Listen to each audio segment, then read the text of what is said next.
गरम मसाला, मसाला, लाल तिखट, हळद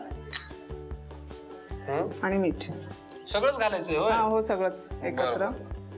आता हे आपण छानपैकी मिक्स करून घेऊया. मिक्स घेतलं आपण करून. आता पुढे काय करायचं? मिक्सरला वाटण फिरवायचं, वाटून घ्यायचं. बरं, त्याच्यासाठी लागणारं सगळं आपण जे पदार्थ घेतले ते एकत्र केले, त्याचं हे वाटण आम्ही तयार करून घेतलं. बरोबर. आता काय करायचं? हो, थोडंसं बेसन मिक्स करून घ्यायचं का? हे आता व्यवस्थित मिक्स झालेलं आहे. हो बरोबर. आता ह्यात आपण भरून घ्यायचं ह्या वाफवून घेतलेल्या शेवग्याच्या शेंगा. वा,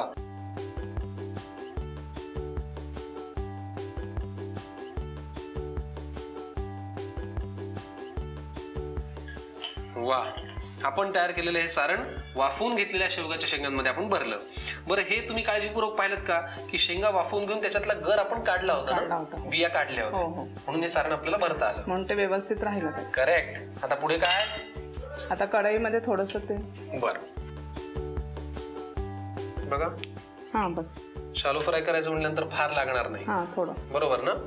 बरं, हे आता शालो फ्राय करून झाल्यानंतर ह्याच्यामध्ये आता करताना काही फोडणीचा पदार्थ घालायची गरज नाही? काहीच नाही. मोहरी जिरा वगैरे काही नाही, कढीपत्ता वगैरे काही नाही. बरं, ठीक आहे. मग ह्या वाटणामध्ये आपण खरं तर कढीपत्ता सुद्धा ऍड करू शकतो. करू शकतो ना. ते आपण जे वाटण सुरुवातीला करून घेतलं. बरोबर. हो.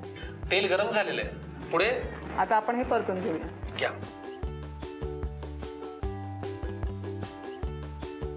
शेवग्याच्या शेंगा आपण पॅन मध्ये ठेवल्या. आता किती वेळ लागेल? 10-15 मिनिटं लागतील. बरं, त्याला काय असं सगळ्या बाजूनी परतून घ्यायचं.